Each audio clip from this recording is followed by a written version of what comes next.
tell us about your thesis. I want your 30-second elevator pitch. So we're living through the time of the new conflicts, and who is supposed to solve these conflicts? Who is supposed to prevent the new wars? Who is supposed to stop the occurring wars? It is the body which is called the United Nations Security Council. It is tasked by the UN Charter with this task of maintenance the global peace and security. However, when you're just tuning to any of the sessions, any of the meetings of the United Nations Security Council, you can see that there are diplomats sitting around the table, and they often start this childish game of accusing each other of doing the crimes that they were accused prior to that. So they're playing this "no you" game. They are reversing all the accusations, saying, no, it was you who did something wrong, it was he who did something wrong, and this is ultimately the form of the whataboutism argument. They're saying, yes, but what about, and they pass the buck, and they reverse the accusation, and they think that they get out of the criticism clean. However, when, of course, you understand that this maybe is not the place where such behavior is okay. Because this is a place where you put the expectations of it being the place with the very cold-headed deliberation about how to prevent the wars. You expect them to be arguing to the essence of their arguments as long as they can to save human lives. And this is the most important task ever in this world as I see it. So a lot of the attention is given to the topic of how to reform it in such a way that it actually is efficient and can prevent the wars. But all the reforms, they're like, okay, who can we add to this council and who can we remove from this council?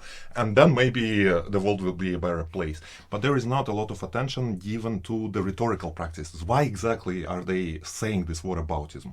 What if we remove one actor and replace it with another? Will the rhetoric of whataboutism continue? Will they still say, oh no, it was him, it was you, it was me, something like that? So this is where I'm trying to, where I'm coming in, and this is what I'm looking at. In my research, I pay a lot of the attention to Russian Federation, because this is the country which has historically used whataboutism a lot. People even, they tend to put the equality symbol between the argument of whataboutism and the Soviet Union or Russian Federation currently. And indeed it does a lot. So I'm looking at it, why does it? And there is a hypothesis also that I'm checking. That it's linked to its pursuit of status. It wants to be seen as important, and this is why it wants to undermine all other actors like the United States, the West, the collective West, and come in as important, as equally important as they are. So you can definitely see that with this type of behavior, the argument of whataboutism, it undermines the collaboration between the countries. But at the same time, you cannot deny that just by asking what about, you can clarify on many things. You're like, yeah, but we're discussing this, but we're forgetting another aspect. And I will say, what about that aspect? That's still an argument of whataboutism. So it can still play a constructive role in making us collaborate with each other. So it is the double-edged sword that can both prevent the countries from speaking with each other and cut through the barriers in their dialogue. I call for more research in these rhetorical practices, and I think that such research will help the reform of the United Nations Security Council and other international bodies which are struggling with the same problem. What pushed you into that? Well, I guess that the argument of whataboutery is the common occurrence in everyone's life when you try to argue with your friends or something. So I don't know, it kind of didn't like this argument all my life. And yeah, then when just seeing how the international system works and when it doesn't work, that was the thing which I paid attention to. That was the thing which I noted. It was like, you, the diplomats, they are our representative of our countries. We give them the right and the privilege of agreeing with each other, of actually putting the end to the wars, promote collaboration, and instead of that, they're not doing what they're entrusted with. This is something that I think the responsible citizens, they should be looking into. It doesn't matter from which country they come from. Worldwide or global citizens, this is their responsibility to make sure that their representatives are accountable to them. That's the core principle of democracy. We're living in a democratic countries. We want them to be accountable. We want our chosen people who we choose to be accountable. Then probably we can move from there. And at the end of the day, we can see that it's not really the case with the international bodies such as the United Nations Security Council. I'm going to challenge you to discuss a current international event and demonstrate how your policy and analysis skills provide a unique perspective on it. So in my research, I looked at the debates around several conflicts that Russia was part of. Because I'm looking, as I told before, I'm looking at the rhetoric of Russian Federation. So I was looking at the debates around the 2008 war between Russia and Georgia, Russo-Georgian war. Then I was looking at the Crimea annexation and the start of the Donbas war in 2014. Then, of course, Russian involvement in Syria and the 2022 unprovoked full-scale invasion of Russia into Ukraine. So, of course, I can just stop here and pull up my chapters and start talking about the role of this argument in each of these conflicts. But yeah, let's just say let's just summarize it in one very useful category, which can be helpful to analyze any other event that you may be applying the lens of whataboutism to. It is the category of fact vault that I was using a lot. So imagine that you have countries and they're trying to establish a truth about how the events actually are and to move on from there.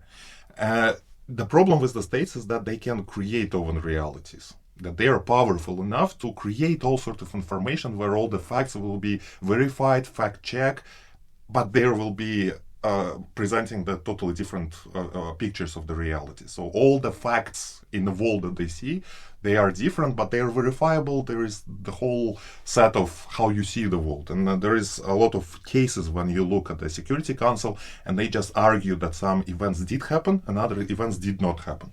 It was with the war in Syria, for example, there was a case of bombing of the humanitarian convoy. And the countries, they were referring to open intelligence. They were saying, according to reports of our intelligence, it happened or it did not happen. So how do we find the truth? Of course, you can try to find the truth through rigid fact-checking and everything, but in the case with when the big, powerful states are involved, such fact-checking becomes troublesome as well. So, but at the same time, there is a way to find the truth. There is a way to understand how the political events are really going, and it's just seeing whether these big systems, they make sense or not. In 2022 war in Ukraine, there was a lot of talk about the combat mosquitoes. Russian propaganda was stirring up the hysteria around the biolaboratories in Ukraine, which are supported by United States, and where they're making a new viruses that will deliberately kill everyone of Russian ethnicities. And they said these viruses, they will be spread by mosquitoes. And they were actually the representative of Russia. He was sitting at the Security Council table, and he was talking about the combat mosquitoes that the America is sending into Russia through Ukraine. Yes, so does it sound believable? Other diplomats were making fun.